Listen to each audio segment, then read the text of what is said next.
Сәлем достар, біз бүгін сіздермен prepositions тақырыбын өтетін боламыз. Оның орысша аудармасы предлог, ал қазақша аудармасы шылау. Яғни қазақ тілінде шылау ол сөз бен сөзді, сөйлем мен сөйлемді байланыстыратын қандай да бір жұрнақтар немесе жалғаулар болып келеді. Сонымен ағылшын тілінде, қазақ тілінде, орыс тілінде өзінің ерекшеліктері бар.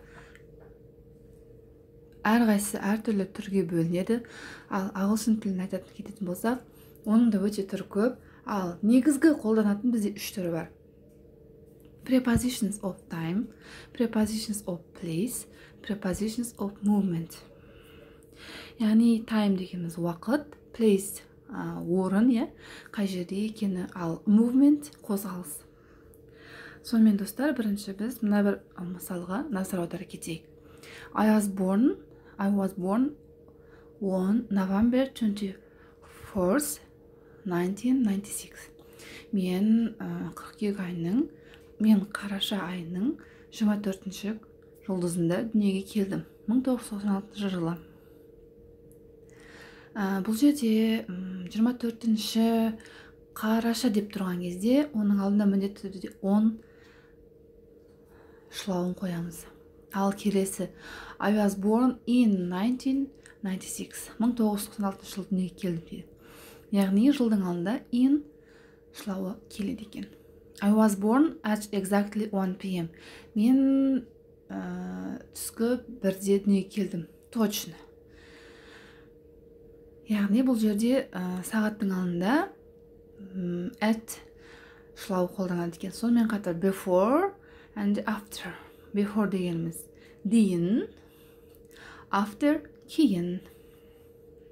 Келесі не өздеріңіз көріп тұрғандай prepositions of time, уақыт бойынша шылаулар. At уақытқа байланысты, on апта күндері, on Monday, on Sunday деп айта береміз. Ерекше күндер, мысал үшін жаңа айтып кеттік қой, on November 24th, яғни қарашаның 24-і. Ерекше күн ғой, ол менің туған күнім. Сол себепті ол on шылауы қолданылады. Ал in жылдың, айдың, мезгілінің алдында қолданады. Жаңа өзіңіз айтып кеткендей, in 1996 жылдың алдында, сосын in summer, in autumn, осыны жыл мезгілдерінің алдында қолданады. Ал before, after өзіңіз қалаған ережеге сәйкес қолдануға болады. Мысалы, I was born 2 minutes before my twin brother. Менің егіз інім келгенге дейін мен дүниеге келіппін. 2 минут алдын мен дүниеге келіппін. I was born after the snowing. Мен қар жауып болған соң дүниеге келіппін. Боранды болып, қар жауып, сосын бар күн ашық болған, сол кезде дүниеге келген. After. Міне осындай ережелермен біз уақыт бойынша шылауларды үйрендік. Келесі достар, place, яғни тұрған орны бойынша. Мына жерде барлығы сіздерге түсінікті деп ойлаймын. Мысалға, cat is in the box. Мысық коробканың ішінде. In ішінде, on үстінде, under астында, in front of алдында, behind артында, between арасында, next to жанында, above жоғарыда, near жанында, жақын тұр деген мағынаны білдіреді. Достар, осыны жаттап алыңыздар. Осыны places, яғни орны бойынша шылаулар осылай қолданады. Бұдан да басқа түрлері көп, ал бірақ негізгі қолданылатыны осы түрлері екен. Келесі prepositions of movement, яғни қозғалыс бойынша шылаулар. Қараңыздар достар, бұл жерде өте мұқият болайық. Бірінші шылау бізде to, ол міндетті түрде келеді. Тестте болсын, өмірде көп қолданылады. To шылауы ол көбіне қандай да бір бағыт бағдарға қолданылады. Мысалы үшін, the boys go to school in groups. Балалар мектепке қарай бара жатыр. Towards қарай.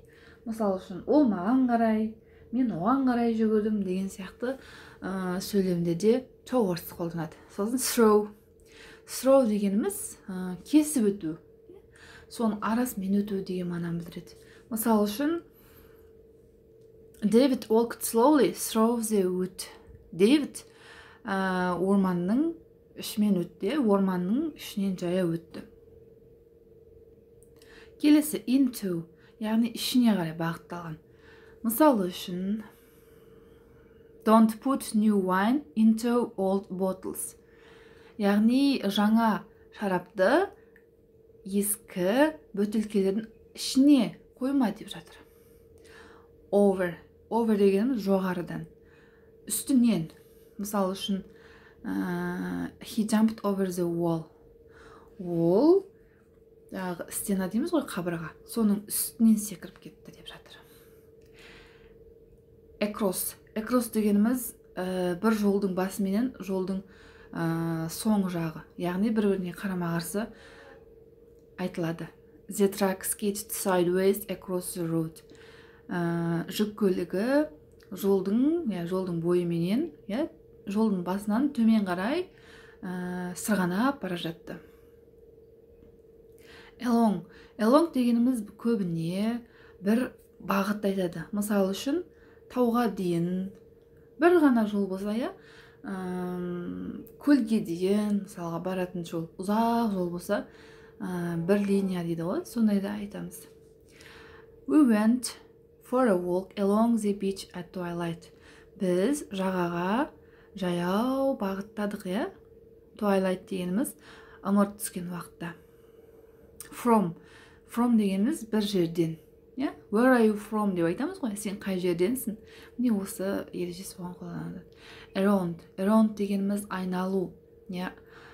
Round дегеннің өзі де сондай мағынаны білдіреді. Her hair whipped around her face in the wind.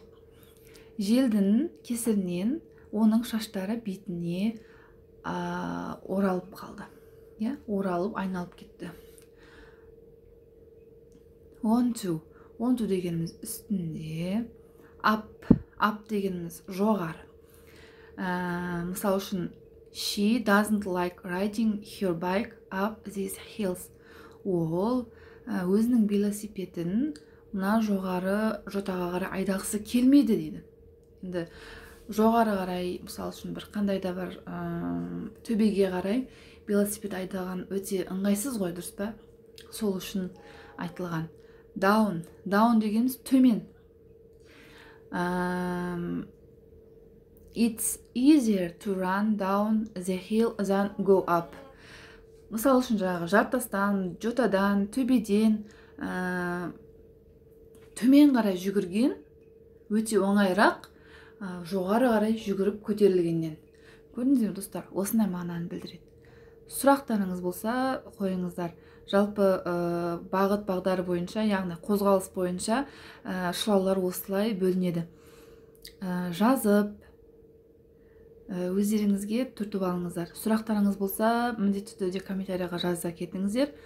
Сонымен қатар менің каналыма тіркеліп кетіңіздер. Алдағы уақытта ағылшын тілінің мықты грамматикалары менің каналыма шығатын болады. Келесі кездескенше.